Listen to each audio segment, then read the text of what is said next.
Hello, everyone. Welcome to Strategic Boardroom. Welcome to the Strategic Business Growth Multiplier. It's good to see you. My name is Mark Dolfini, and you are in the right spot. If you're here to learn how to grow your business and possibly even scale your business, growing and scaling are not the same things, although those words are getting thrown around very interchangeably right now on social media. We'll talk about that here in a little bit. But for right now, I'd like to introduce myself to you, and I'd like you to introduce yourself. So I see some of them already burning up the chat lines. It is really good, the comment section rather. So we've got Natasha. Hello, Natasha. Nice to see you. Let's see. So, yep. Hello. You're saying hello. Good to see you. Ogachi. Yep. Anyone here? Yeah. Ogachi, or Getchi, you got here a little bit early. So, yeah, I appreciate you being early. And you are in New York in digital marketing. Okay, Ogechi. I grew up there, so I grew up in the Catskills. So hopefully you are enjoying this beautiful weather like we are here in the Midwest. I live in the Midwest now. Let's see. Natasha is Castellano. Natasha Castellano in Maryland, and you are in the fitness world. Very good. All right. Well, for those of you who are coming in, we've got some other people joining us right now. It's really good to see you. I'm going to answer a couple questions right out of the gate because I get these questions very often. And if one of you wants to take the charge on this, that would be great. Because I always get people who will ask me, "Oh, is this going to be recorded, and will you get the replay?" Yes, you will. It is going to be recorded, and yes, you will be the replay, or you will get the replay if you sign up through Eventbrite. You will get the replay of this email to you. If you are on YouTube, you will not. You will just have to watch it again on YouTube. So you'll just set that aside. I know a couple people here are joining us on YouTube. It's welcome. Good to see you. Haram, good to see you. HT Service Pros, HVAC. I think I've heard of you guys. Where are you out of, Haram? I feel like I have seen that name before. So good to have you here. You are not just HVAC and plumbing, but also electrical handyman. Excellent. You're covering a lot of different things. Excellent. All right. So for those of you again who are joining me, a couple really quick things I'm going to ask you as we get into the strategic business growth multiplier. Let me go ahead and put that up so you can see that. Some of you are watching on your cell phones. So for those of you who are watching on your cell phones, I know that the slides are a little smaller. I was actually kind of interested to see how many people actually watch on their cell phones. Who here is watching this on their cell phone, and who here is watching it on a bigger screen? I'm just curious, just taking an informal poll. If you want to go ahead and put that in the comment section. You are in Atlanta. Okay, I feel like I have seen that because I have quite a few business contacts in Atlanta, so maybe it's where I've seen that. Well, very good. So for those of you who are maybe watching on cell phone or you're watching this on replay, however you're watching this, there's a couple things I just want to put in front of you right now and make sure you are learning the most that you possibly can learn during this next roughly hour and 15 minutes. It doesn't have to necessarily go that long. I always leave room for questions. So if you are watching this live, please just go ahead and start typing your questions out when you have a question. Be specific though, like recognize that I may be a minute or two later after. If you say, well, what does that mean? And I'm like, well, I'm not sure what that you meant, right? Because I might have covered a couple different topics during that period of time. So be specific in your questions, number one. And that way we all know what you're specifically asking for. We're not going back and forth. But as you're asking those questions, what I want you to do is I want you to stay completely plugged in during this next hour or so. And the reason for that is because I want you to train your brains for concentration. I hear all these people coming up with, oh man, it's hard for me to concentrate and staying distracted. Look, your mind is a muscle, and training that muscle to stay plugged in during a period of time, I know is tough for some folks. You're talking to a card-carrying ADHD, primarily inattentive and not so impulsive sort of person. I'm definitely leaning more towards inattentive type person, but I'm just saying I get it, and it can definitely be improved with a little bit of practice. So if you're on your phone, if you're doing other things, please try to limit your distractions during this next hour, because I don't want you to miss anything. I don't want you to miss anything really important, because this can really be foundationally transformative for you. And I want to make sure that your time spent with me is valuable and valued. Natasha, you are on a cell phone. Okay, great. You think you're the only one that's answering questions today. You and Haram.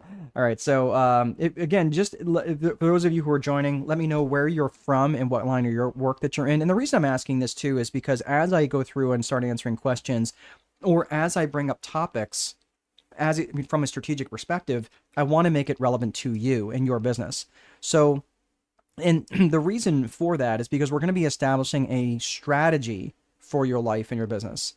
And strategy inherently means top down, not bottom up, not granular to big picture, but big picture to granular. That's what strategy means. That's what being strategic means. So we've got a couple other people. Let's see, Tingshan. Tingshan, you are in Canada. Excellent. Glad that you could join us today. So that's the one thing. So that we're going to be taking a strategic approach to managing your life and your business. So we're not going to get super granular on different things. We're talking strategy. We're talking big picture, right? So I want you to understand that we will be talking some tactics, but of course you guys all have different businesses. You all have different avatar. You all have different core purposes. We're going to be talking about those things here in a little bit, but I want to make sure that you understand the difference between a strategist and a tactician, right? Tactician is good as a very specific, granular things. A strategist is going to group those tactics together and find the best tactician. So again, the fact that you're here, you're interested in leadership, you're interested in being more effective in your organization and bringing together the best people for your organization, especially if you're trying to grow and scale, you are going to need people. You can't do this by yourself. And this is where right now I'm building a sales team. And the reason I'm building a sales team is because I have a really cool piece of infrastructure that is going to help out a lot of people in the restaurant world. And I've got a piece of infrastructure that I can bring to that, and I want to have some people that will be able to sell in addition to me putting that in front of other people, right? So I have to bring others into my organization so I can leverage their time, right? That's how you grow, and especially it's how you scale, okay? So Haram is saying you are on a cell phone as well. Okay, interesting. You know, it's kind of funny how many people actually watch this on a cell phone. I never really gave it much thought before. I just assumed everybody was just on a computer, right? Chilling out. All right. So who is this for? This is for established business owners with employees, or it could be entrepreneurs who don't even have a business yet, but they know you're going to be bringing people on board, or right? Maybe you have an established business, but you don't have employees yet. All right. Now, who is this not for? Now, I'm going to say it, but before you bail, just hang tight with me for a second. This is not for the solopreneur who wants to stay that way. And especially in the US, there's a lot of solopreneurs. Out of the 36 million that reported on the last census, and I believe the last census was 2023, 32 million non-owner or non-employer businesses were identified. That means 32 million solopreneurs. That leaves about 5.7 million that actually had employees. Okay, so you solopreneurs are literally the backbone of the American economy, and I suspect that's probably pretty similar among many other countries. But here's the thing. You do rely on other people. Even though you're a solopreneur, it doesn't mean that you don't rely on other people. It doesn't mean that you don't rely on vendors or subcontractors or suppliers. Okay, so I want you to understand that even though you're a solopreneur and you're totally fine staying that way, I want you to understand if you're going to try to just do this on your own and not bring in anybody else ever, you're going to have real trouble growing and scaling your business. So bringing in others into your organization has a natural scaling effect on your business. Now, I'm going to tell you something that a lot of other people are not going to tell you. And I don't know if for those of you who are maybe notice this, but this is the interesting thing that I'm seeing this trend on social media right now is there's a lot of folks who are getting out there saying, oh, if you're trying to grow your business, if you're trying to scale your business, this is what you need to do. I'm going to tell you a couple of truths, is that you cannot scale a broken business model, and not all businesses inherently are scalable. And I'm telling you this truth because there are just some businesses that you just can't scale. And I'm telling you this right now because There's a lot of people who are under the impression like, oh, I'm really trying to grow and scale this business. And I'm like, look, man, you've got a broken business model, and that broken business model is never going to fix itself. Now, it doesn't mean that it's not worth doing. You might be making a lot of money on it, right? But if you're trying to get into something that's scalable, you might have to just use that side hustle that you're doing that's helping you make a bunch of money as a lifeboat to get you to something else, right? That's exactly what I did back in 2009, back when the economy fell apart. And I'm pretty handy at building or fixing things, not building things, but fixing things. I can fix pretty much anything with any appliances, electrical, plumbing, anything around that, anything mechanical. I'm actually pretty good at fixing. What I'm not really good at is like framing in a window or like hanging a door. Like carpentry is not my thing, right? But I can fix a lot of stuff. So I used that handyman type business as a springboard to something better because it was very profitable. It was highly profitable, but it was long, long days. It was like 12, 13, 14-hour days sometimes. But I was making sometimes between $1,000 and $1,500 a month. Is a handyman business in my market scalable? It really wasn't. I mean, anybody else I brought in, they either weren't worth really working, right? Like that I had to directly supervise them all the time, or they would just go do it themselves, right? So it was really, really difficult to scale that, and I really wasn't all that interested in scaling it in my market. So I'm just saying I used that, right? And I did that for about a course of a year, and with that money was able to go and get into other types of businesses, which I have been in many other types of businesses. So let's take a look. We got a couple people out here. Natasha's saying, I don't have employees and don't plan to have any. And that's fine. I'm not suggesting that you don't have to have employees. What I'm saying is that you do need other people, and that might be marketing professionals. It might be sales professionals, right? It could be someone else who does this fractionally. Okay. As a strategist, I don't really plan on having anybody else deliver strategy or do what I'm doing right now for me. But I do have other people that help me on the back end, and we'll talk about that when we get into the 4 core functions of business.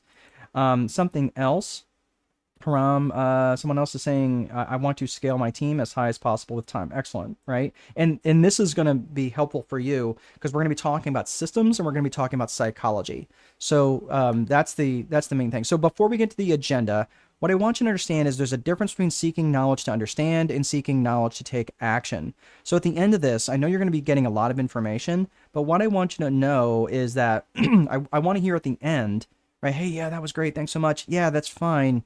But I'm not here for the applause. I want to hear because I know what you're going to do differently tomorrow. What are you going to get out of bed and do tomorrow that's going to be different based on what you learned today? I hear a lot of people that'll say, yeah, I listen to podcasts all the time and I do a lot of education. I'm like, great. What podcast did you listen to 3 days ago? And what action are you taking based on that? Right? So for me, I don't want this to be like you just auditing the class. I want you to learn something that's going to be highly actionable for me or for you. So I just want to make sure that you're learning this stuff, not just for the sake of learning it, but also for the sake of taking action. Let's see. So Haram is saying, I need to find sales professionals. I am bad at consistently finding work right now. Yeah. Well, it's probably not sales professionals. That's the problem. If you're having problem with that, you probably have a lead generation problem, right? Because sales is, and I understand why you said sales. You'll understand that when we get to the 4 core functions is we're talking about lead generation. So let's get into that. I promise we're going to get there. So let's get to the agenda for right now. Got a few people joining us. Let us know where you're from. Let us know what kind of business that you're in. And again, we're going to be covering, and again, for those of you who are just showing up, you will, if you signed up through Eventbrite, you will be getting this on replay. So let's get to the agenda. First and foremost, we're going to be talking about the systems component of your business, and then we're going to be talking about the psychology. So the systems part is probably the longest piece of this. So hang in there. It's going to take me about 15 or so minutes to get through the systems component, and then we're going to talk about the psychology component. Then we're going to be looking at the 4 core functions of business. So it have to be true in every single business.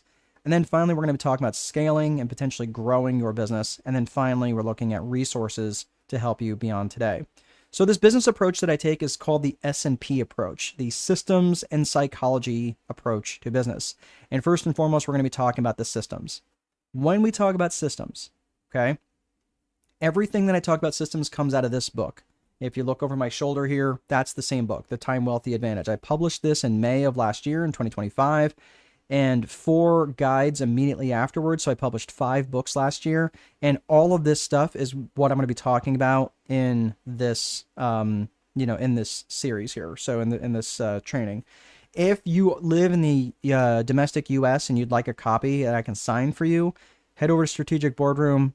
You can buy it right on the main page. Just click the link and I will sign it and send it to you. If you are overseas, your best bet is to get onto Amazon. I won't be able to sign it, but you get it on Amazon that way, and their fulfillment is just phenomenal. They will be able to get that to you. So everything that I wrote about in that book is what I'm going to be talking about in the context of the Viper framework, the Viper methodology. So the Viper method is an acronym.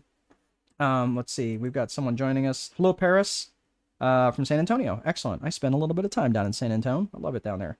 I was at Randolph Air Force Base as a Marine. We were there at Marine Aerial Navigation School down there at Randolph Air Force Base. So I enjoyed it there. And I learned that in San Antonio, doesn't matter what type of restaurant you go into, they always have chips and salsa on the table. You go to Olive Garden, they will have chips and salsa on the table. I thought that was interesting.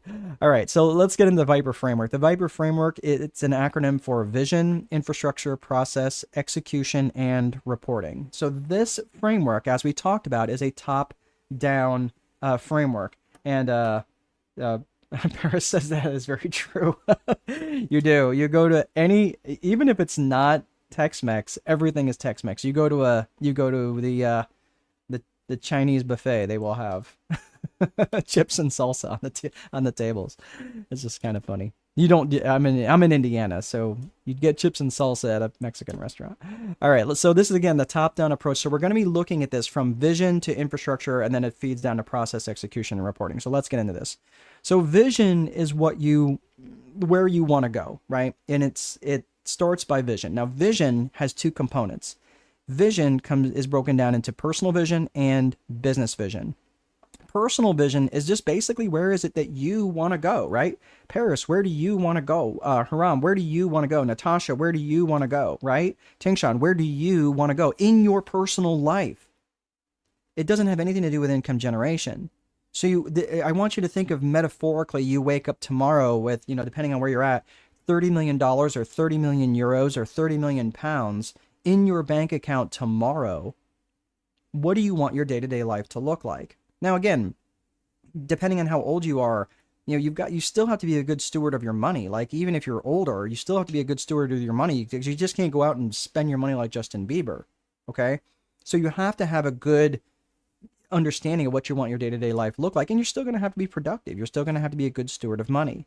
So think about that. So if you wake up tomorrow, think about where do you want to go? Like, what do you want your life to look like? And this breaks down into individual relationships as well, is what do you want your personal relationship to look like with your partner, with your spouse, with your children, right? Maybe even what do you want your relationship to look like with fitness or wellness, or even your faith? Like, faith is a big deal for me. What would you want that to look like for you, if that's important to you? And the business vision is going to ask you, okay, cool, where do you want to go? The business vision is going to say, cool, how are you going to get there? Now, the reason I'm bringing this up is because there's so many folks, and I'm not going to make a big point about this, because we are going to talk about business stuff here in just a second. So give me just a few minutes of grace before you're like, this guy's a windbag, I don't really want to listen to him anymore. Okay, maybe that's still true, but just hear me on this one thing. I have sat in dozens of mastermind groups, conferences, seminars, sitting in rooms with people who are making 6 and 7 figures a month net, and were completely unfulfilled in their life. And the reason for that is they were confusing achievement for fulfillment. And guess what they were more worried about? Even though they were completely unfulfilled in their life, rather than worrying about the fulfillment question, they were actually more worried about, well, how do I get an extra comma in my bank account, right? And I'm like, well, dude, you're literally making more money than you can possibly spend, and they're miserable in their life. And the reason for that is because they created a business vision before ever creating a personal vision.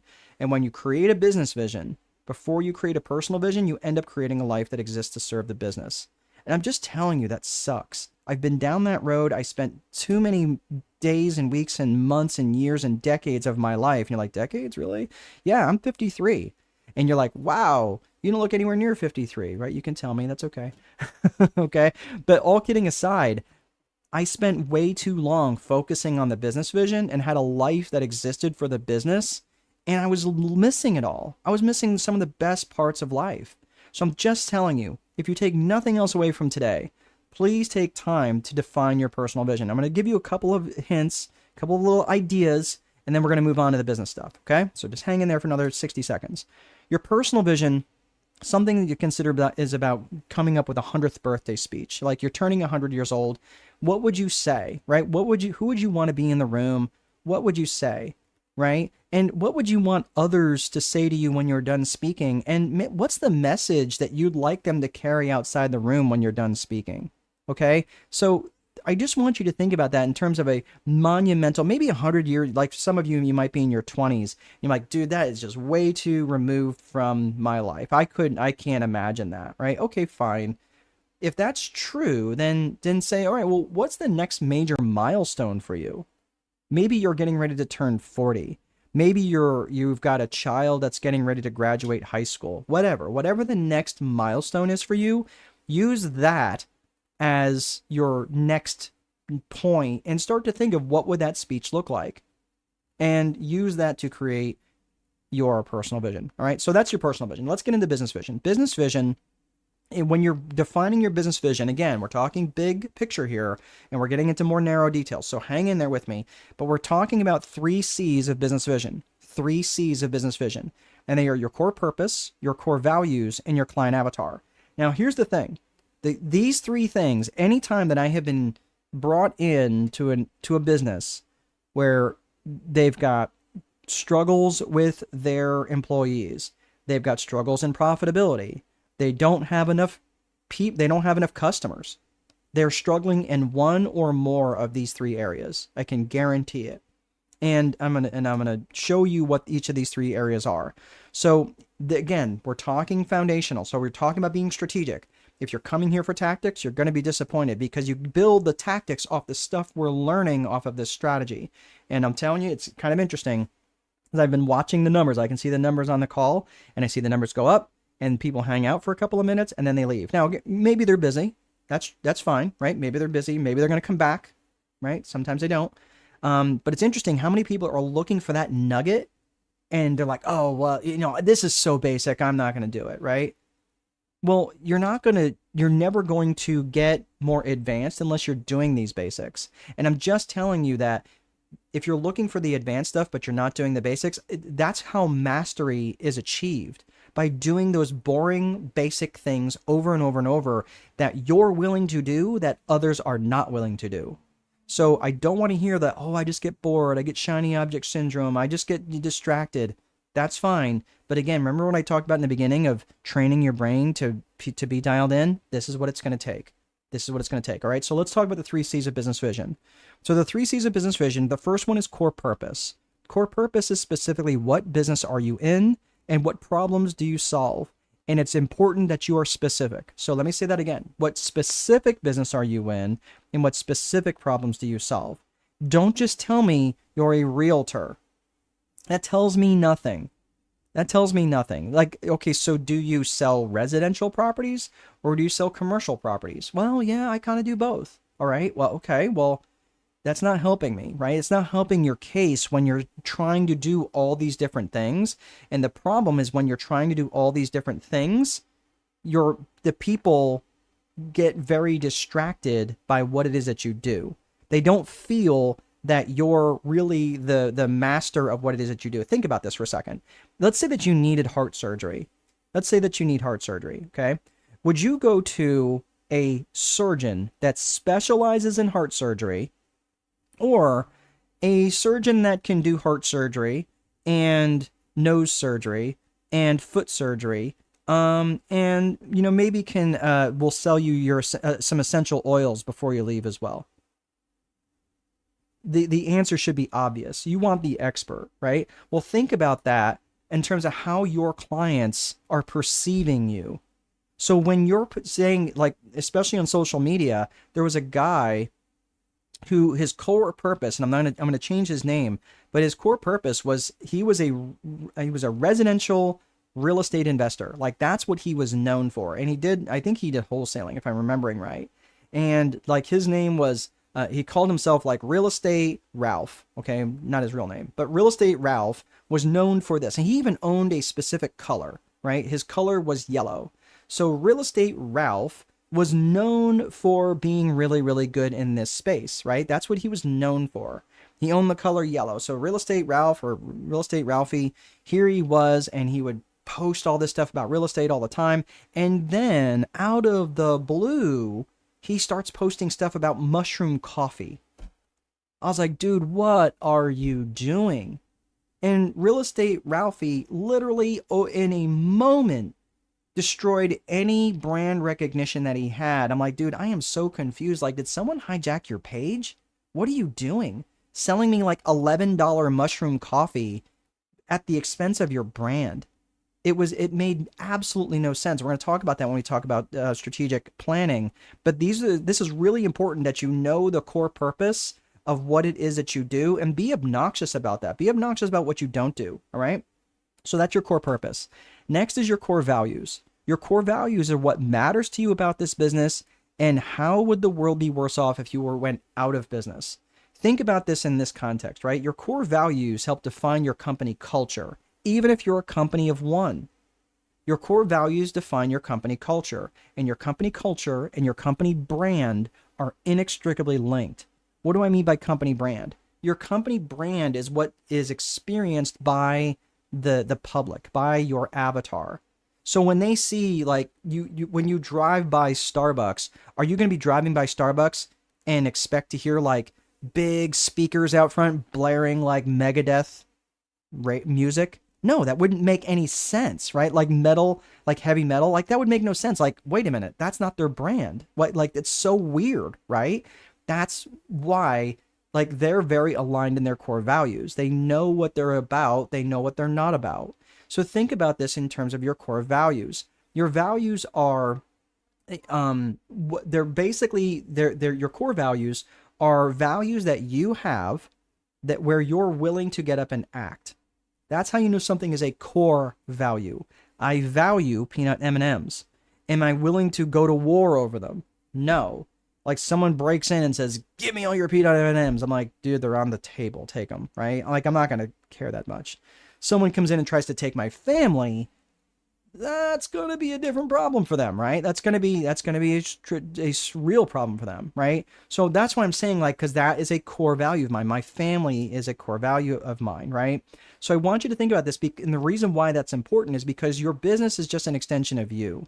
And your core values of your business are an extension of your personal core values. So as you're bringing other people into your organization, and as you're attracting customers into your organization, you're going to want these people to be aligned with your core values. Am I making sense? Say, yes, Mark, I am absolutely making sense about core values. Even if you don't have yours defined, that's fine. But take the time to start to define these, because as you grow and as you're making a bigger impact on the world, your core values are gonna start to squeak out in different places. I have my core values very well defined in Strategic Boardroom. You know why? Because it brings the right people that I want to work with, and guess what it also does? It repels the people I don't.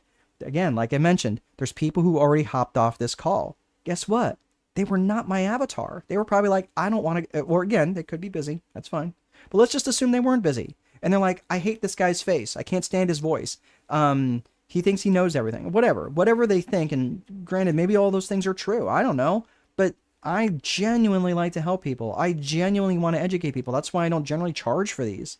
It helps me help as many people as possible. And that's why I do these, right? It's aligned with my core value. Education, educating and teaching other people. That's part of alignment with my core values. So again, I want you to just understand that it's like being magnetic. And magnetic is attracting, but it's also repelling. Okay, so that's why it's important to have your core values. Excellent. Thank you, Haram. So we talked about core purpose. We talked about core values. Now let's talk client avatar. Client avatar is who specifically and ideally do you want to serve? Who do you want to serve? And this kind of dials into like target market and target audience. So when you're starting to think about that, I want you to break that down into geographic, demographic, and psychographic. So this is pretty straightforward. From their geographics, where they are, right? So geographics is where they are. Demographics is who they are. Like again, so you got geographics is where they are, demographics is who they are, psychographics, that is how crazy they are, right? How psycho they are. No, I'm just kidding, right? So geographics is where they are, demographics is who they are, like are they married, are they single, are they old, are they young, are they rich, are they poor, are they educated, are they not educated, right? But psychographics is how they think and how they buy, how they think and how they buy. So when you're thinking about psychographics, I want you to think of the phrase ALIA, A-L-I-A. So you're thinking of their attitudes. What are their attitudes? What are their lifestyles? What are their interests? And what are their aspirations and goals? Think about this for a hot second, right? So Paris, if you knew of someone, and some of you are just joining, just let us know where you're from and what kind of business that you have.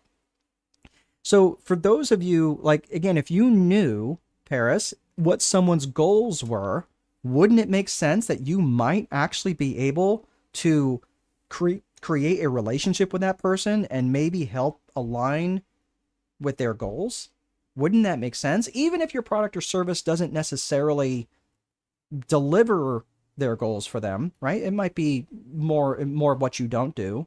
But the thing is that I think people are so focused on the sale and not about building relationships. I am significantly more interested in building a relationship than I am getting a sale. Because a sale is a one-time thing. A relationship is forever. And that's why I want to know my folks. And later on, I'm going to invite you to my school community. And right now, there's no charge for it. And I'm bringing people into that school community who want to continue to have a conversation with me. And for those people who aren't interested in that, that's okay. That's fine, because they're probably not who I want to attract. But this is where volume handles a lot of things. So we'll talk about that here in a second. But start thinking about what attitudes do they have towards work? What attitudes do they have towards life? What attitudes do they have towards education? Right? Make it relevant. What are their lifestyles like? Are they a young, jet-setting type of couple? Or are they single? Are they married? Are they dog owners? Are they cat owners? Right? Dog and cat owners are... right? Are they coffee drinkers? Are they tea drinkers? Like, what do they do? Right? What are their interests? Are they interested in NASCAR? Are they interested in World Cup? Either way, once you understand their interests and you can get and have relationships with these people, that's why psychographics is so important. So you understand them, and now you can reach them much more clearly and have relationships with them, and not just in your marketing, but overall. So those are the 3 C's of business vision. Okay. So tell me, like, go ahead and put it in the chat. Is these 3 C's of business vision, which ones do you feel are really dialed in? Like they're like a 8, 9, or 10 from a 1 to a 10. And which one of these do you feel like, I've got some work to do? I really got some work to do, right? I will tell you my core purpose, and I've been teaching this for a while. I would say, like, yeah, if you asked me this time last year, I'd be like, yep, I'm a 9.5. And then I really started peeling it back about really what my core purpose is. And I love to educate. I love to bring strategy. I'm not a business coach. That's not what I do, but I do educate, right? I do coach. I use a coach I use that as a type of training, right? Holding people accountable. So I use the tools of a coach for sure.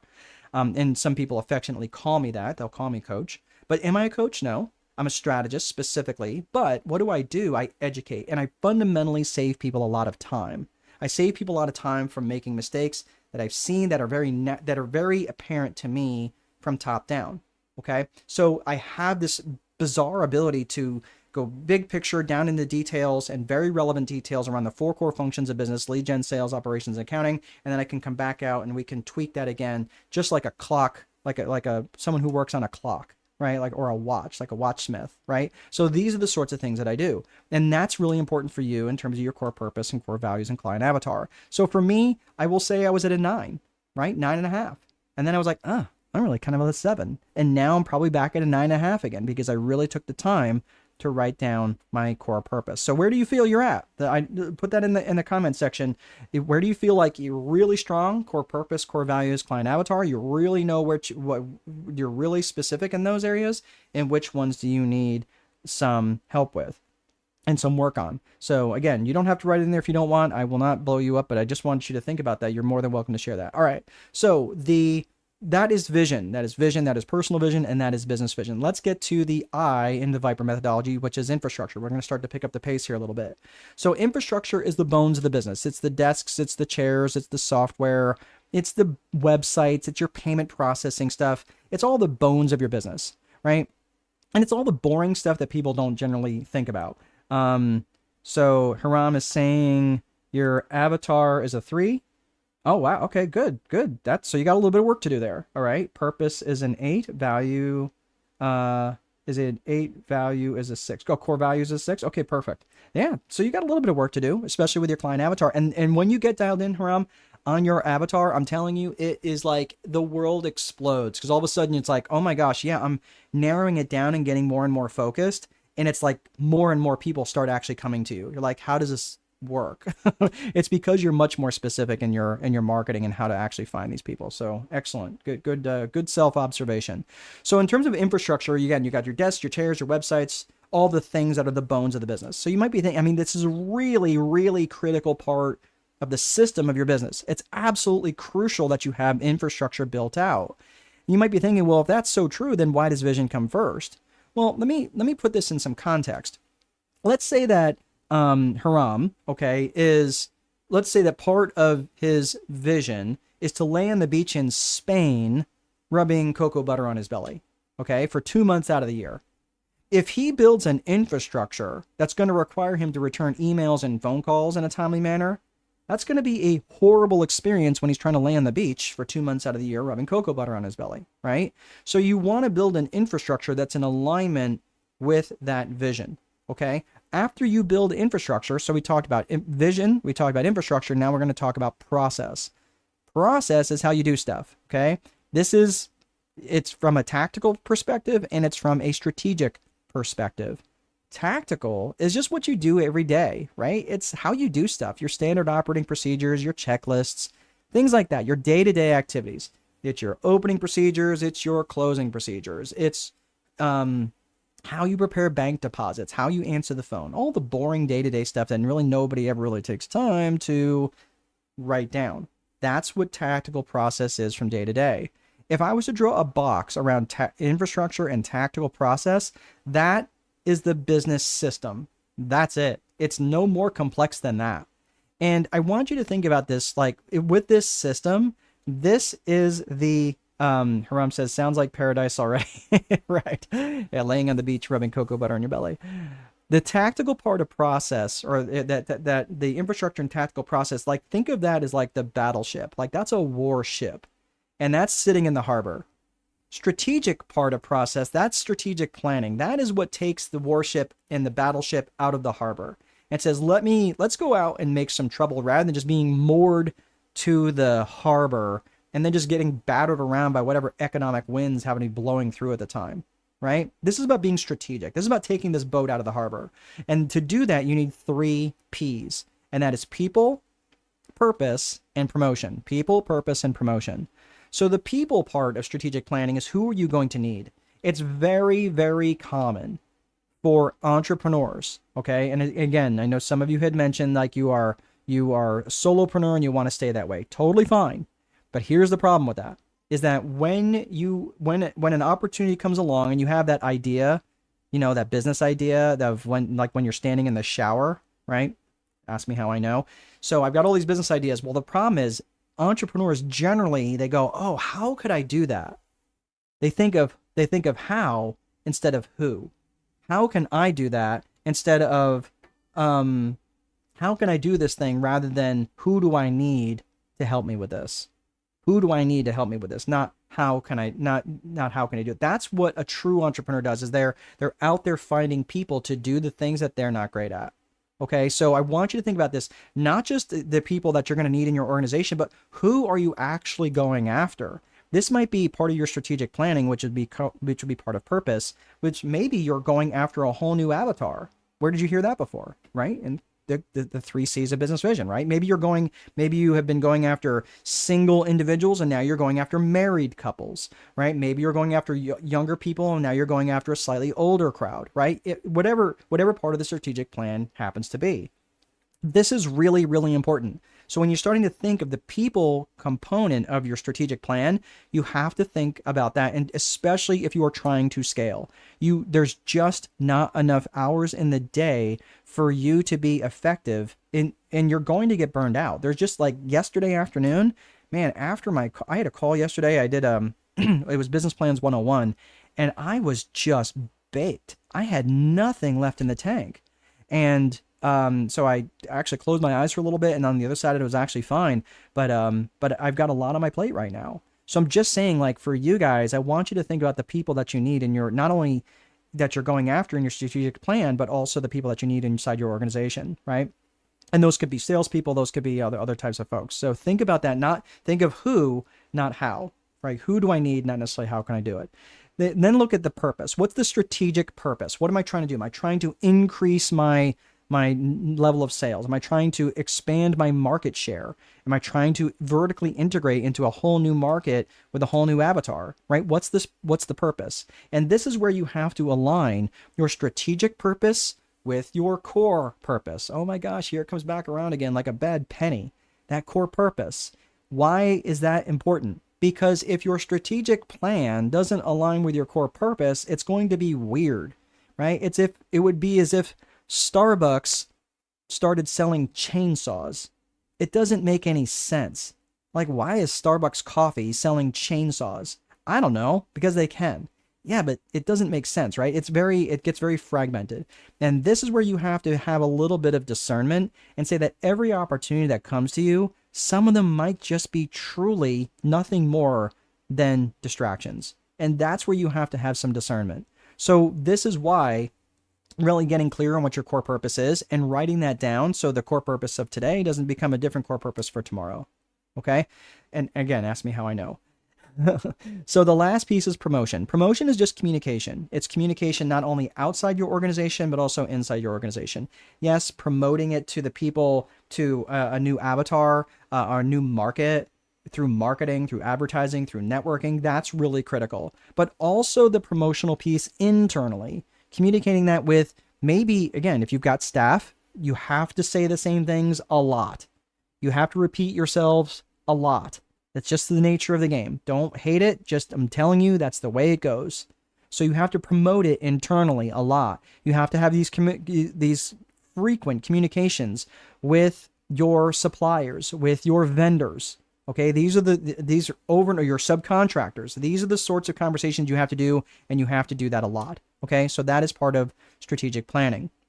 The last piece, so that is the component of process, which is tactical and strategic. So we covered vision, infrastructure, process. Now let's get to execution. Execution, this is really important. This is a quote that I really like by General Patton. A good plan violently executed now is far better than the perfect plan executed next week.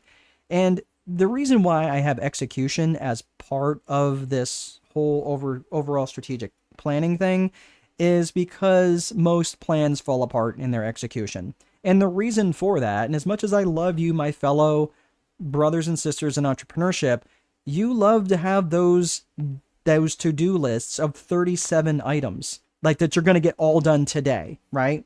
Like, I know who you are. So, right? Like, can anybody relate to this? So if so, let me know how many items are actually on your to-do list, and I promise you I will not hold any judgment against you. Because again, this is exactly the way that I operate. And the problem is that when you have too many priorities, it has the same impact as having no priorities. So you work a little bit over here, and then you get distracted, and you work a little bit over here, and all you're doing is just wandering back and forth among 40 different priorities, never really getting any main traction. Well, this is one of the main things about having these types of priorities. I break these down into a daily 5. Now, the daily 5 are up to 5 highly specific actions that you're going to take that are going to move the needle towards your vision or your strategic plan, either one. Okay. So what does that mean? Does it mean check email? No. Does it mean check voicemail? No. It's going to be 5 needle moving activities that are going to move the needle towards my whatever it is. Last year, I published 5 books. I published 5 books. The Time Wealthy Advantage, this one here, and 4 smaller guides that went with them. And each one ISBN, they have their own, they are their own individual book where you can buy books where you can buy them all individually if you want them. Okay. My point is, I was able to do that because I was very clear about my daily actions and activities. And I also started a PhD program last year, right, for organizational psychology. I also read 42 books last year. You might be thinking, holy crap, like, how did you actually do that, right? But yeah, I had a very, very busy and productive year, but it was probably one of the best years I've had. I mean, honestly, I've had a really good string of years lately, and that's because I incorporate the daily 5. Now, for me, it's a daily 3. I really like a daily 3 because for me, 5 is almost like it's just at the very limits of what I can do every day. And if I did a daily 5 every day, day after day, I'm burned out after like 2 days. I just can't keep that pace up. So for me, a daily 3 is much more sustainable. Your mileage may vary, but I'm telling you, try not to have like a daily 9. You're like, well, I can be twice as effective. Try a daily 5 and then whittle your way down, from there, and find how much more effective you can actually be. Let's see here. Paris says, I had to stop doing to-dos because it felt like failure when they didn't get done. So I completely agree. Yes, Paris, you are a perfect test subject for the daily 5. Okay, try this out because you're right. When you had that same to-do list, you're just like, well, I got the same one from yesterday. I may as well just look at that. Why even bother looking at it? Okay, that's 100% right. Now, it doesn't necessarily mean that you're not going to have necessary things that are important, right, on your to-do list, but the things that are actually needle moving, and they don't need to be the same things every single day, but they should move the needle toward your strategic, your core purpose, right, your business vision. They should move you towards your business vision or your strategic plan. One of the two. It's really all that simple. Okay, so really, really good. So Haram is saying 30. Oh, is that on your list? 30 things to do, right? I haven't finished one book in 8 years. Yeah, I get it, and that is because I'm really intentional about that. One quick thing, I'm going to do this. I'm going to take just a 30-second detour here. But one of the reasons why I hear a lot of people say, "Oh man, I can't read. I just get to the end of a paragraph and I don't even know what I read. My mind wanders too much." One of the things that I learned from a guy, his name is Jim Quick, and I get nothing for referring the guy. I absolutely think the guy is a genius. If you go on, you might find him on YouTube. I think that's actually where I found him. He goes through a whole thing on speed reading.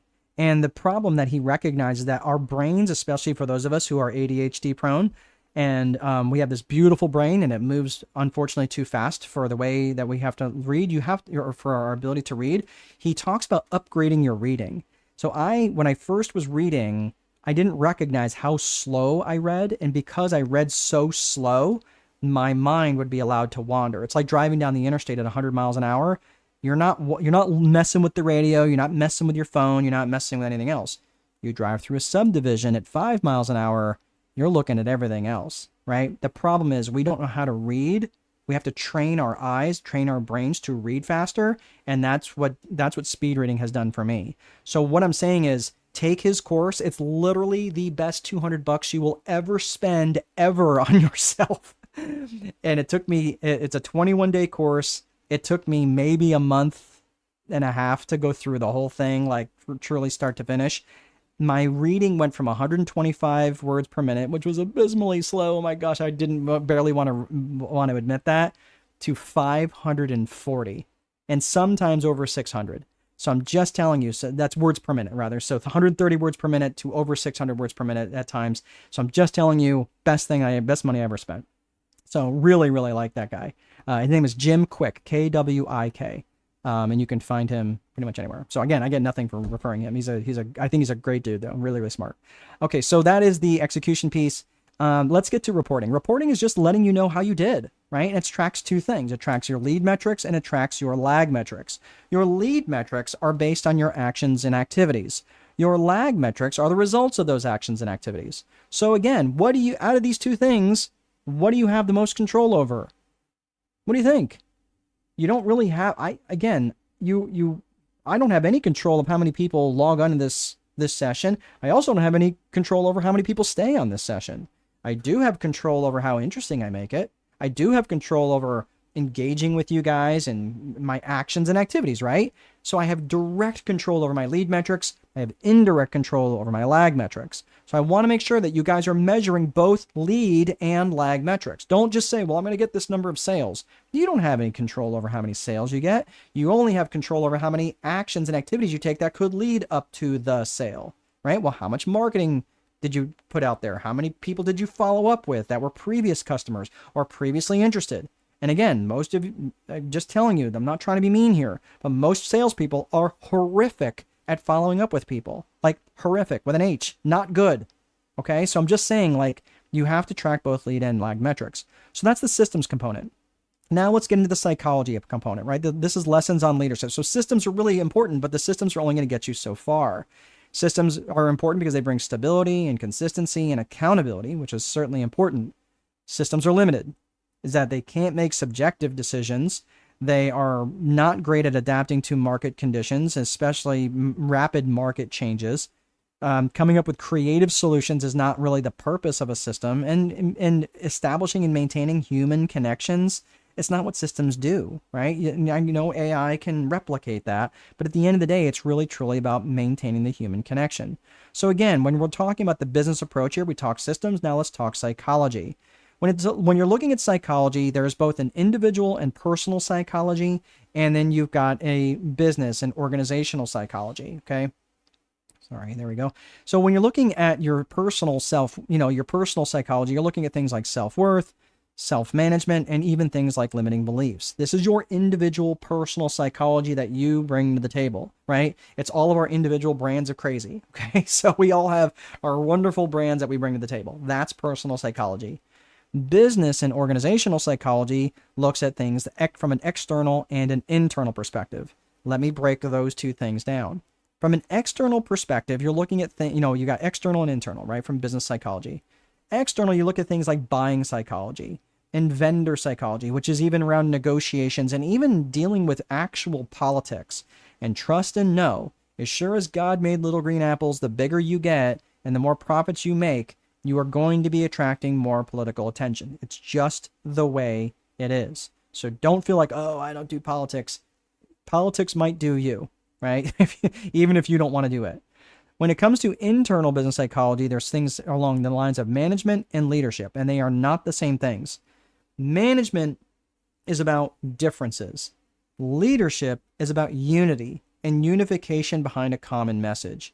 And creating that vision, whereas management is about getting things done. So you have to understand that, are they related? Sure. Are they the same? Absolutely not, but they are related. So this is what I want to talk about specifically with leadership, because leadership is so incredibly important. And this is where I look at leadership. And again, as I go through my organizational psychology classes, I'm noticing how much leadership plays a role. And I look at things through 3 pillars: trust, vision, and communication. I'm not going to spend a ton of time on this, but from a perspective, like, you have to have their trust. If people don't trust you, I don't care how clear your vision is and how good of a communicator that you are and how good of an orator you are and how well you can type up compelling emails.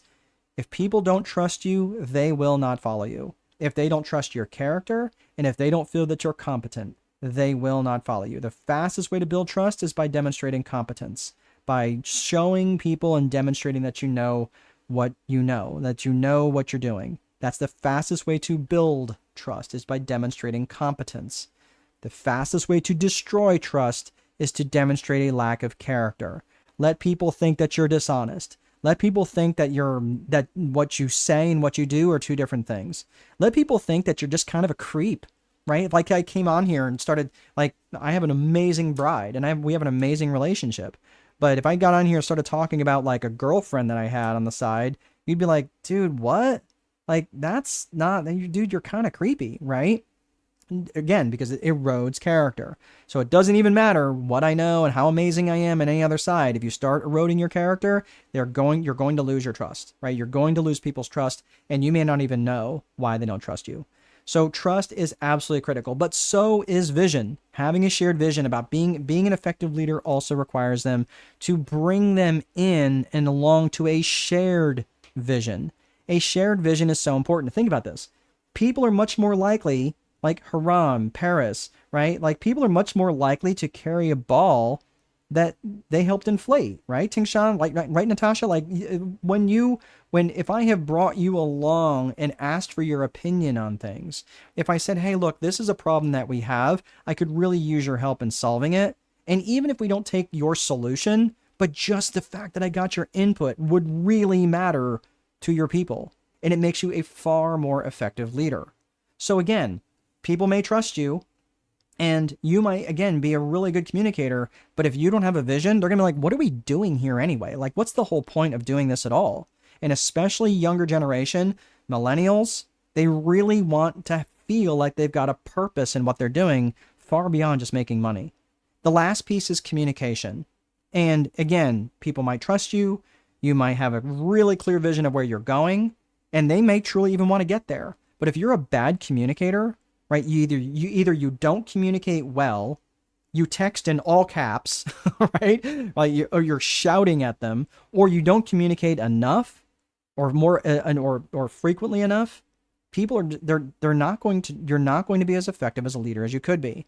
So understand this: trust, vision, and communication. It takes all three, just like equal legs of a stool. So you might be thinking, man, this is all great and all, but does leadership really matter that much? Look, right now I'm writing my next book, my 9th book, called Leader Boss. And it's about the interplay between caring and candor. And some of you might be like really caring individuals, which is great. The fact that you're too caring, though, is that people walk all over you. Okay, so tell me, are you that kind of person where you're like so caring that people tend to walk all over you? I was that kind of person. Right? The problem was because I didn't bring enough candor. I didn't bring enough honesty. I didn't bring enough integrity to the relationship as a leader, which means I need to tell you if you're if you're not performing well, I need to tell you. And I'm doing that not because I care about you. It's not because I'm trying to avoid conflict, but I need to tell you the truth. Now, the problem is people who have too much candor, people will not do anything. They're just going to treat you like a tyrant. And they're like, dude, I'm just here to get my paycheck. Don't ask me any questions. Don't ask me to work 1 minute longer than after 5 o'clock. They don't give you any discretionary effort. That's not my job, right? That's what you're going to hear when you have too much candor. So to be an effective leader, you have to have an equal mix of caring and candor. And that's what it takes to be an effective leader boss. So that's what the premise of my next book is going to be. So Haram says, my communication needs work. Yeah, and I'll tell you, man, it's not easy. I had to work. I really had to work. I think naturally I was a good communicator, but I really wasn't great at following up. So as a result, they didn't trust me. They didn't trust that what I was saying and that they would get the support that they needed. So again, that comes to consistency. There's levels of trust beyond the scope of today, but there's different levels of trust, which is around competence and character, but also consistency, commitment, caring, right? There's other areas of trust that really are important. And if I don't bring all those areas of trust, people won't trust me and I wouldn't know why. So communication, Paris is saying, is there such a thing as over communicating? I actually think there is. And I know people say like, well, no, you can never over communicate. I do think there is time where communication does need to stop because they don't need to know that, right? Where over communicating in my mind is either oversharing or telling them details that are not relevant to them. Okay.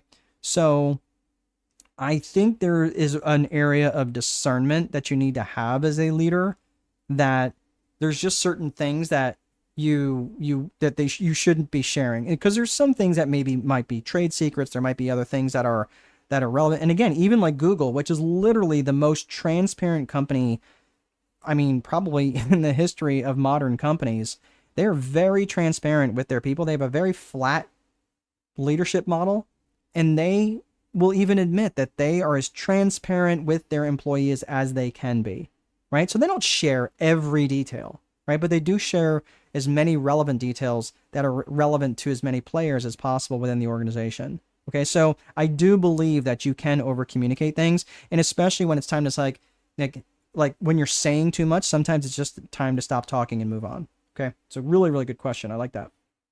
Thank you, Paris. So when we're talking about level 5 leaders are so John Maxwell, who's written a gazillion books on leadership, they do start to get a little repetitive. So I feel like I'm like John Maxwell'd out for the moment, but his stuff is good. But he talks about a level 5 leader as a pinnacle leader. Like this is the type of leader that's generating and creating other leaders, which I think is great. It's a good premise. Jim Collins, who wrote not quite as many as John Maxwell, but he wrote Good to Great, Great by Choice, Built to Last. So he wrote a lot of books around publicly traded companies that also had really good leadership, and they had these massive growth spikes that did really, really well over long periods of time. And so he described them as a leader that put the organization first. And when you had these high level leaders that were not like all about them, but all about the company, these companies were significantly more profitable. They grew much faster. They had a very strong company culture. And you want to guess why? Yeah, because they had defined core values, right? And that was all around really good leadership. So here's just a couple examples. Amgen, Intel, Microsoft, Southwest, you can see how fast their growth was over the course of 30 years. Like, look at Southwest Airlines, 63 times the market. Are you kidding me? So if you put $1,000 into Southwest versus $1,000 in the overall stock market, like as an index, you would have had a 63 time more return in Southwest Airlines than in the market. Are you kidding me? Like 63 times, not 63%, 63 times. Okay, that's crazy numbers. And the interesting thing about this is the 100 best places to work lists when they get published are frequently, they have the highest stock returns. And those are companies like Hilton Hotels, Marriott Hotels, Google, Southwest Airlines, right? These are really, really popular companies. Starbucks, these are really good companies that have really, really good leadership. So leadership does make a huge difference. And because growth requires change, leadership is what manages that change. So again, I hear this all the time, man, how do I get my people to care as much as I do? Or I feel like you should be much further along in your business. Chances are you probably have to work on your leadership skills. Okay, so we're going to put the fries in the bag on that one. But one last point I want to make is, look, the speed of the leader is the speed of the team.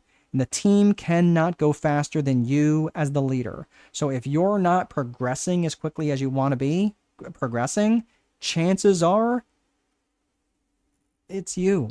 Okay, I don't mean to be weird about it, but it probably is you, especially if your people are not progressing as fast as you would hope them to be, right? So really, really important.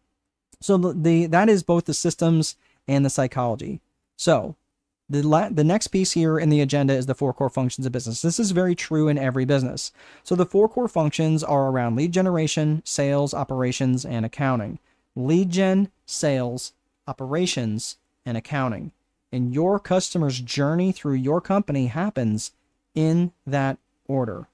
First, they experience your lead generation, then they experience the sales, and keep in mind that they are already forming an opinion of what their customer experience is like even before they've considered fulfillment, even before they've gotten into the operational function.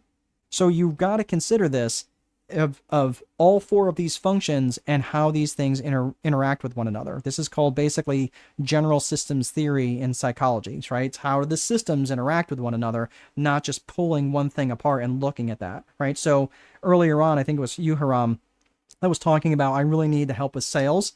Realistically, you probably need help in lead generation and sales because those things are both interrelated.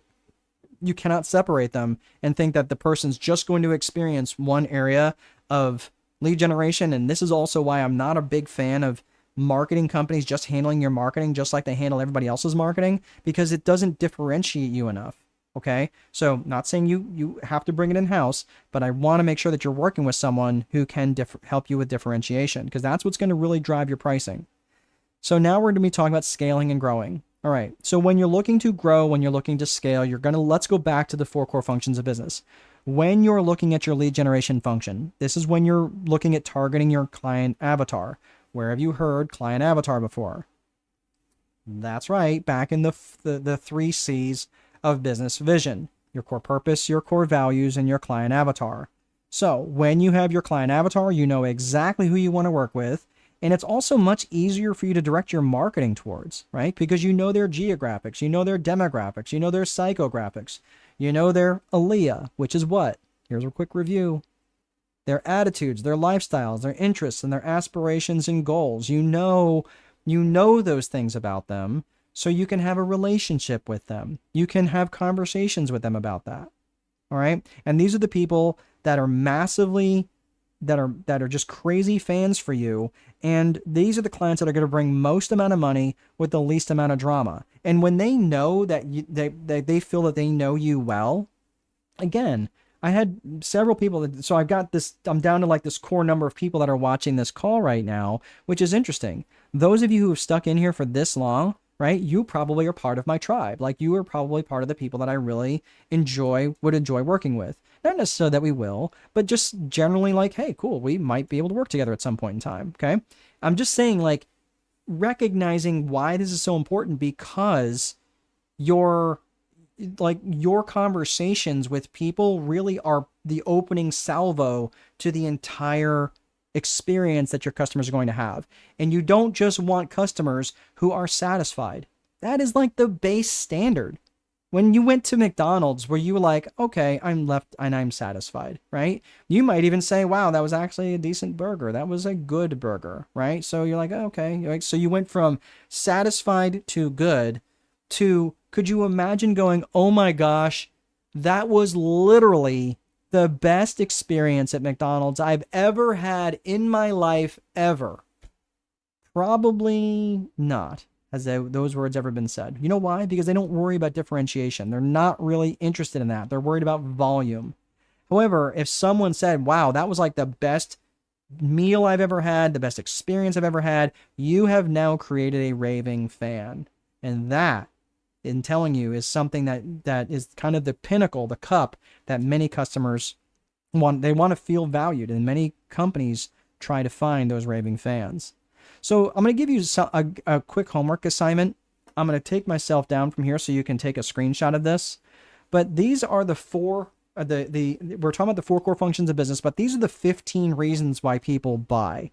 So I want you to take a screenshot of this and promise me, or promise yourself, you don't have to promise me anything, but promise yourself that you are going to do this with the 15 reasons why people buy. These are about making money. People will buy because they want to save money. They'll buy because they want to save time, avoid effort, escaping pain. They want more comfort. Well, let me back up. Escaping pain could be emotional pain, physical pain, right? Could be spiritual pain. More comfort. They will buy for better health. And you might say, well, it'll bring better health. Well, how about freeing up their time so they can go to the gym, right? Or freeing up their time so they maybe can actually make a healthy meal at home, or just have less stress in their life. How could you help them feel more love or gain praise, increase their status with their current family or tribe or friends, right? People will buy for truth. They will buy for truth, especially if they have felt lied to in the past. They will buy for growth. They will buy for novelty. They will buy to be in more control or perceived control. And they will also buy to feel like they are in contribution to others. So what I want you to do is I want you to think about this for a hot second. And I want you to think, how do you directly or indirectly, and that's the key, directly or indirectly help people make money? How do you directly or indirectly help people save money? How do you directly or indirectly help people save time and avoid effort, escape pain? Right? And I want you to come up with as many ways, like try to come up with 10 reasons under each one of these 15 categories. And all of a sudden you have 150 different reasons why people are going to want to buy your product or service, even if it's only indirectly. Make sense? This is really going to massively help you in your marketing. This is really going to help you when you're reaching out to people, and not just in your marketing, but also in your sales process. So when you have to kind of think on the fly a little bit, you've already thought these things through. Making sense, right?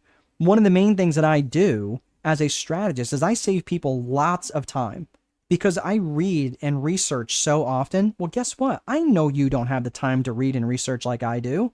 And you don't really have the interest in reading and research like I do. You rely on guys like me, guys and gals like me, to bring you the information that's been distilled down so it's usable for you. That's exactly what I do as a strategist. I look at your skills, your knowledge, your skills and ability. I may add some more knowledge, give you some more skills, add to your abilities, and look at this war planning table and go, okay, right? Now let's come up with a strategy based on what we have. That's what I do. That's what I do for companies. That's what I do for solopreneurs. Okay. So this is going to help you get really clear in all the different ways that you can help your different customers. Okay. So that is probably your best piece of homework that you can do for yourself. So when it comes to your lead generation function, everything needs to support your lead generation function, because the truth is you can have the best, most efficient business. You could be an absolute paragon of virtue. Your sales techniques so dialed in, you could sell ice to Eskimos and voting booths to Castro, and you can still starve. The truth is you can never, ever, ever take your foot off the gas when it comes to lead generation. So if you're looking to grow your business and you're looking to grow it quickly, if you're looking at lead generation activities, it's probably going to need to occupy 60 to 70% of your daily activity, right? Or if you've got a salesperson, or lead generation person, that needs to be entirely their activity. Like they are drumming up leads and they are calling old ones. And if someone has spent more than a few dollars with you, you need to be on the phone with them, sending them, and not just, hey, will you buy my stuff, but leading with value, saying, hey, I understand you're a World Cup fan. Hey, did you know that the World Cup is coming to New Jersey or whatever, right? Like keep the conversation open with them. Keep the relationship open with them, right? And bring them value. Again, what I would say is 4 to 1. 4 pieces of value. Hey, have you heard about the new shingle that's coming out? Right? And you might go, why would I care about that? Well, if you're ever looking to replace a shingle, this might be relevant to you, right? Don't always make it relevant to your business though, but make it relevant to them. That's why it's important to have a relationship with your people and have a good CRM, part of your infrastructure, right? Have a good customer resource management tool so you can keep track of all their different nuances about what they like and what they don't like. And don't call them Mr. Call them Joe, right? Just people like that, right? Things like that. So the lead generation piece leads directly into the sales function, and it just continues the conversation already started by the lead generation function. And it understands that effective selling is not about holding people's it's not about holding people's heads underwater until they say yes. It's about finding solutions. It's about bringing them along for the ride and saying, cool, tell me what kind of issues that you're having, and I'll see if we're a fit. That's it. I'm not gonna hold your head underwater. You can make your own decision. Just understand that, like this is the way it is. And people get so turned off by all the salesy stuff, like just beating people, like just punching them in the mouth with birthday cake. Like, come on, man. Like, you don't have to be that way. Just give them a reason, give them some space, and allow them to come to their own decision. People need time for acceptance sometimes. Sometimes people need time for acceptance that they need to make the purchase. They just have to work through it on their own a little bit. And you being overly aggressive is not going to help the situation. You've got lead generation, you've got sales. The next one is operations. Operations, if you're going to get stuck, you're going to get stuck in the operational function. And generally, you get stuck being a website developer, you get stuck being a roofer, you get stuck being a baker, you get stuck being a website maker, right? Whatever the thing is, if you're going to get stuck, this is generally where you get stuck, and that's in the operational function. If you're going to ignore something, you're going to ignore the accounting. Okay? And it sounds something like this. Well, I've got more money in my bank account this month than last month. I must be doing okay. I have a degree in accounting, folks, and I have said those very words. So I'm just telling you, if you're going to ignore something, it's generally the accounting function. And that's why, again, I have an accounting degree, but I'm the least qualified person to do my accounting, because guess what? All 4 of these things are not the same skills. So this is why you're going to need individuals in your organization. And when I see solopreneurs who are completely closed off to the idea of bringing in other people into their organization, look, you're too exhausted to do the accounting. You're too exhausted to do your own bookkeeping. You're not as effective as when you're trying to do all four of these, because these are all very different sets of skills. And here's the problem. I get a lot of entrepreneurs who come to me who are really smart and they have a really good work ethic. The problem with that is that they're really smart and they have a really good work ethic. And they think that any problem that shows up is their problem to solve. And that becomes a real problem. So just because you're smart doesn't mean that's your job to do it. You have to start thinking of, who do I need to bring into the organization that can do this for me? Even if you don't, like, okay, I don't have the budget for it now, but work towards that. Work towards handing that stuff off to other people. Okay. So Paris is saying, this is good. I have a solution for what people need. That's exactly right. When you're talking about the 15 reasons why people buy. Haram, you're saying, I wish I did Southwest. I wish I did Southwest more. I was aggressive with the S&P 500 and Tesla. Listen, I mean, you have to manage your risk, right? And that's okay. Don't regret the returns that you got. I don't know. I mean, you probably, if you were in the S&P 500, you probably did pretty well. Especially if you were in it over the last 30 years. But because these things are not all the same skill sets. So we're talking about lead generation, sales, operations, accounting. This is why your core values have to be so dialed in. Because you can interview better, you can hire better, you can coach and counsel other people better when the core values are the rules of engagement that everyone in your organization knows by. And termination is much easier. If it's just not a good fit in your core values, look, you can let them go, and it's okay. It sets the tone for meetings. It defines the company culture, and it unbelievably raises your personal level of commitment, right? So remember, you're not the only one making decisions in your organization, and trust and know that if your core values are not defined, they will be defined, but generally they're defined by the strongest personality that's in the room. And if that's not always you, that's a problem. So consider really taking the time to define and write down and lead with your core values. As every single time you have a meeting, bring up one of your core values and discuss it for a few minutes. Okay. So one last piece, and we're going to be wrapping up here, is growing by addition versus growing by multiplication. If you want to grow by addition, listen, you can bring on new clients and you can bring on more gadgets and tricks and things like that and more apps that are going to help you be more efficient. But if you really want to, that's growing by addition. But if you really want to grow by multiplication, you have to bring other people into your organization. And that's why you need to be an effective leader. So if you want to grow, and especially if you want to scale, you have to have the right systems in place. You have to have great leadership and great individual and organizational psychology. Your lead generation function has to be 60 to 70% of your actions and activities overall in your organization, because if you're not doing the lead generation function well, you're just going to struggle. Most businesses do not do this well. And finally, hire and develop leaders and bring and develop these people inside your organization at high levels.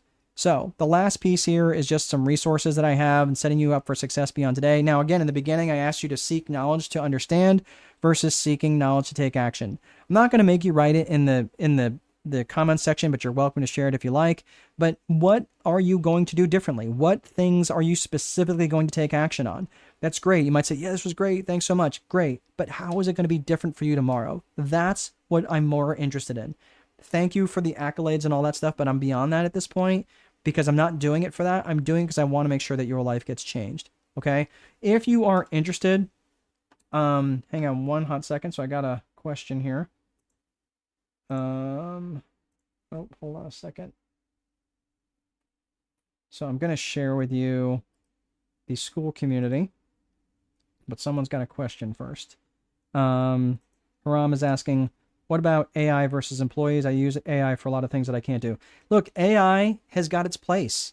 And trust and know, like, I have an AI solution that I offer different restaurants for being able to take orders directly through a portal in Meta, right? So, like, I use AI personally, and that's okay. There's nothing wrong with the agents to do some repetitive type work.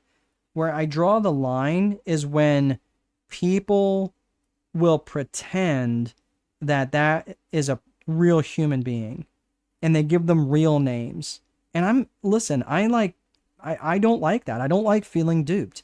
I was on a call one time, and I'm telling you, at the end of it, I was 50-50 if the person that I was talking to was actually a human or an AI generation. I still don't know.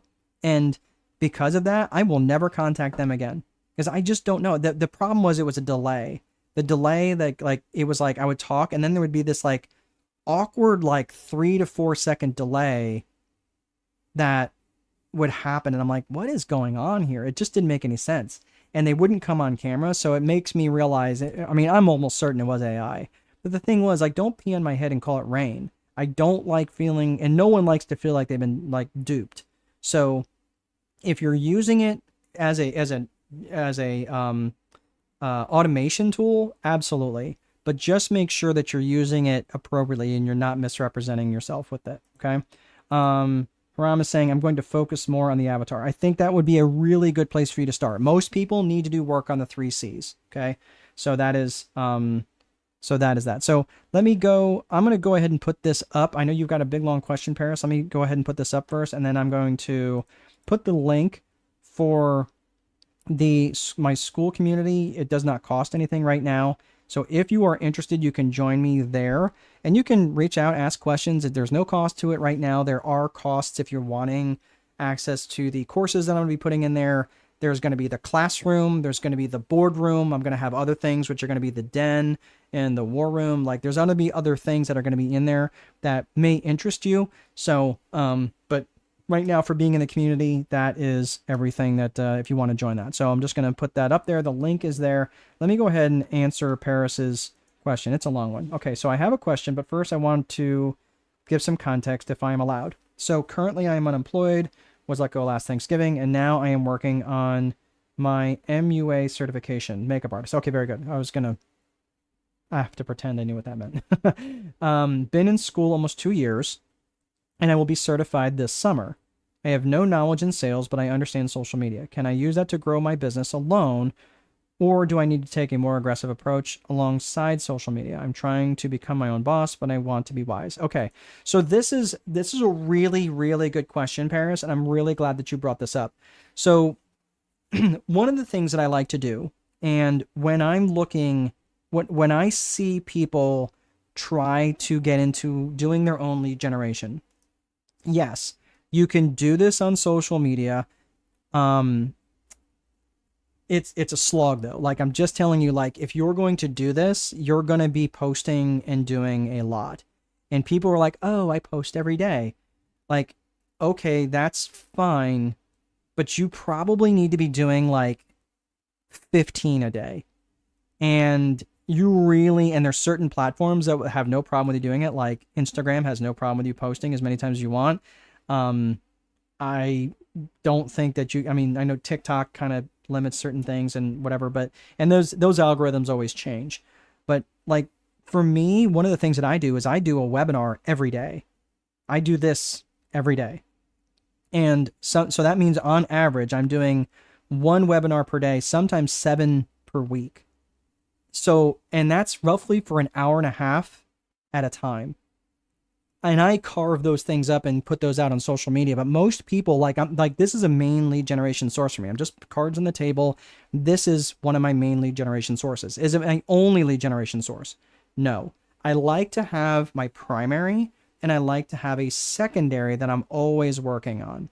Why is that? Because if this one stops working, and I've been hanging my hat on this one solely, and like for you, you're trying to use social media, well, it's going to be, and this is a really broad answer to some specific things that you need to know about. And unfortunately, just given our constraint of time, I'm going to give you just one piece of advice, and it's important that you know this. I like to fill up one media channel as much as I possibly can before I go into the next media channel. Okay. Whenever I have worked with, let's say it's a local business, and the local business would be like, they're like struggling for sales. And I'm like, well, what have you tried? And they're like, well, we've done a little bit of billboards. We've had a little bit of radio. We've tried some local cable. We've done a little bit of this, a little bit of that. I'm like, okay, Like, what do you mean by a little bit? Well, we had a billboard out on the bypass, and then we had, 3 radio ads that ran at 3 o'clock in the morning, for like a month. And then we did, I'm like, oh my gosh, just stop. Just stop. Okay. The problem is that people look at their marketing like a salt shaker, and they just kind of sprinkle all over these various channels. So this is why it's really important to know your client avatar, to know where they're going to live. Chances are, if you have a very specific brand and you have a visual brand, like you being a makeup artist, like that's going to be important. So Instagram is probably, important. And those social media, like Pinterest and those which are very visual brands, those are probably going to be more like where you're more likely to find your avatar. Okay. But just know, like, how are you going to differentiate yourself? Because differentiation is a problem, because there's a lot of other people out there who are not going to have any training in makeup artistry and call themselves makeup artists. Think of 2020 when everybody became a coach, right? That's why I started distancing myself, even though it like says coaching on my wall. I started distancing myself from coaches and started calling myself a strategist, because that's really what I do anyway. Right? I don't really want people to call me a coach. I want people to call me and refer to me as a strategist, because that's what I do, right? I'm an educator. I educate, I inform. And then once they've been informed, they kind of tell me where they're at and where they want to go. I'm like, cool. Now we can draw a strategy. Now that I know what you know, and I know what tools you have in your toolbox, now I can create strategy for you. Like, it's going to be really important for you to differentiate yourself in terms of how you're different from every other person that's doing the same thing out there that has lots of other followers and stuff like that. Okay. So fill up one channel at a time before you spill into the next channel, but always have a secondary channel that you're working on. So 85% of your effort into 1 or 2, like basically media channels, and not necessarily, and then maybe another approach over here, which might be wedding venues, or another thing over here, which might be, local plays and stuff like that, right? So you always want to have a secondary one, and don't just rely on one primary one, because if that primary one goes away, and you have nothing else to fall back on, you're dead in the water until you start figuring out another way of generating leads. So I know it was kind of a wonky answer. I hope you got some value out of that one, but that's what I'm looking for. So, I understand. Very helpful. Thank you so much. Okay. Yep. So again, if you'd like to continue the conversation in school, bring it up in the room. Happy to have conversation with you via message. But that is all that I have, everybody. Thank you so much for sticking around. And if you are interested, like I said, head over to the Strategic Boardroom on school. And otherwise, I will see you guys in the boardroom. Have a great rest of your day.